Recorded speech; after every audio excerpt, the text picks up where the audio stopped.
नमस्कार दोस्तों, यहाँ का होस्ट दोस्त श्रीकांत जोशी आपको स्वागत करता हूँ मैं आरएम शॉर्ट्स में, जिसमें हम लेके आते हैं दिन भर की स्पेस और डिफेंस न्यूज की टॉप 3 खबरें। तो चलिए जान लेते हैं। अपनी सबसे पहली खबर में हम लोग बात करेंगे मालदीव की। मालदीव में आपको पता है कि चुनाव हुए हैं अभी कुछ दिनों पहले और उसका रिजल्ट भी अब सामने निकल के आ गया है। अब्दुल्ला यामीन जो कि अभी पुराने प्रेसिडेंट थे, उनकी सरकार गिर चुकी है और नए प्रेसिडेंट वहां के बनने वाले हैं, ऐसा खबरों में निकल कर आ रहा है। अपोजिशन लीडर इब्राहिम मोहम्मद सोलीह फिलहाल मतगणना में अभी इनको लीड मिली हुई है और जल्द ही आधिकारिक घोषणा भी हो जाएगी वहां के चुनाव आयोग की तरफ से। भारत ने उनको कांग्रेचुलेशंस कहा है, बधाई दी है और हम सभी के लिए खुशी की बात है कि अब्दुल्ला यामीन की सरकार गिर गई है। वो किस लिए, ये मैं आपको बता देता हूं। आपको पता होगा कि अब्दुल्ला यामीन प्रो चाइनीज गवर्नमेंट था, यानी कि वहां पे जितने भी चाइनीज इन्वेस्टमेंट हो रहे थे उसको शय देने वाला वही राष्ट्रपति था। और अभी कुछ दिनों पहले अपोजिशन लीडर के 9 अपोजिशन लीडर को उसने जेल में बंद कर दिया था, क्योंकि वहां चुनाव होने वाले थे और उसको वो प्रभावित करना चाहता था। आपको ये पता होगा कि मालदीव में इंडिया फर्स्ट की पॉलिसी अपनाई जाती है, पर अब्दुल्ला यामीन की सरकार में इस प्रकार की किसी भी पॉलिसी पे ध्यान नहीं दिया गया और उनका चाइनीज लोगों पे ज्यादा विश्वास था, ज्यादा उनकी तरफ झुकाव था, जिससे कि उसने अपने जितने भी देश में प्रोजेक्ट चलने वाले थे उन सभी को चाइनीज गवर्नमेंट को दे दिया। और आपको ये खबरों में पता भी चला होगा कि भारत के दिए हुए हेलीकॉप्टर तक और भारत के दिए हुए जो भी व्यक्ति थे वहां पर, नेवी के व्यक्ति, एयरफोर्स के व्यक्ति, उनको तक वापस करने की बात मालदीव ने कही थी, पर किसी कारण से हेलीकॉप्टर वापस नहीं आए आज तक।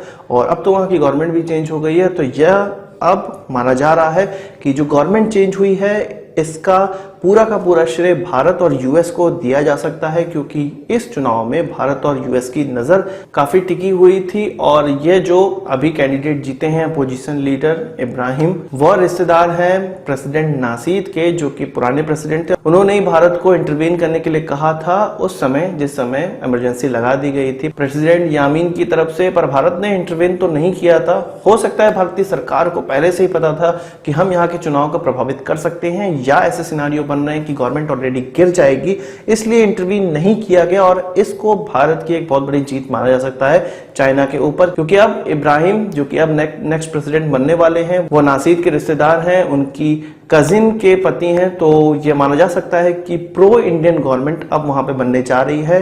जितने भी पुराने कॉन्ट्रैक्ट हैं उनको निरस्त किया जा सकता है, यामीन को जेल भी भेजा जा सकता है यदि ये आने वाली गवर्नमेंट चाहे तो ये संभावनाएं जताई जा सकती हैं कि जिस प्रकार से हम अपने जितने भी पड़ोसी देश थे उनको खोते जा रहे थे, अब लगता है कि उनको हम पाते जाएंगे। अगली खबर हमारी पृथ्वी एयर डिफेंस सिस्टम की तरफ से आ रही है। इंटरसेप्टर मिसाइल का सफल परीक्षण किया गया अब्दुल कलाम आइलैंड से। पृथ्वी एयर डिफेंस सिस्टम के बारे में आप लोग जानते होंगे कि 50 किलोमीटर ऊंचाई तक, यानी कि एटमॉस्फेयर के बाहर आने वाली किसी भी बैलिस्टिक मिसाइल को यह नष्ट कर सकता है। भारत के द्वारा इंडिजिनियसली डेवलप किया गया यह सिस्टम है, जो कि किसी भी बैलिस्टिक मिसाइल को जो कि एटमॉस्फेयर के बाहर से एंट्री लेती हैं, किसी भी टारगेट पे गिरती हैं, उनको ये नष्ट कर सकता है। तो इसका सफल परीक्षण किया गया रात्रि 8:05 पर। इस परीक्षण में दोनों ही मिसाइल, टारगेट मिसाइल और हमारी पृथ्वी एयर डिफेंस सिस्टम की जो इंटरसेप्टर मिसाइल थी, दोनों ही सही तरह से व्यवहार किया।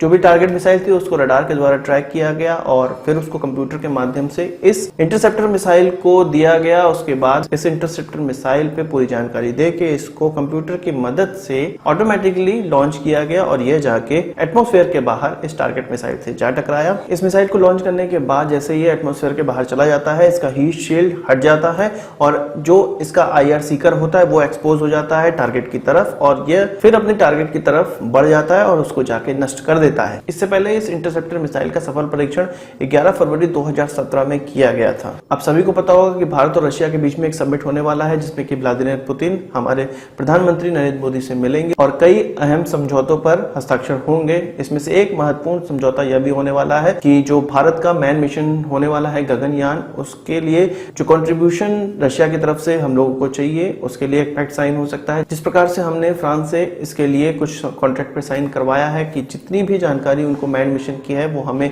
ट्रांसफर करेंगे, हमें बताएंगे किस प्रकार से इस मिशन को सक्सेसफुल बनाना है, तो उसी तरह हम रशिया से भी एक कॉन्ट्रैक्ट साइन कर सकते हैं।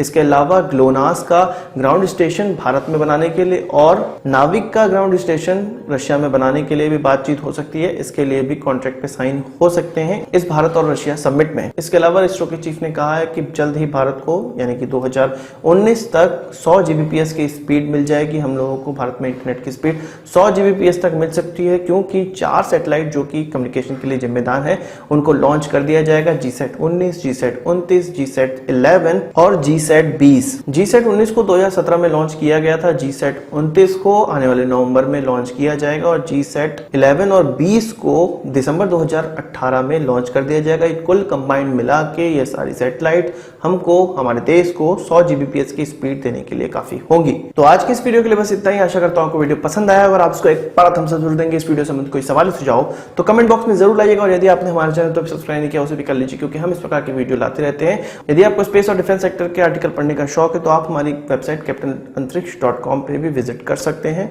नमस्कार, थैंक यू, जय हिंद।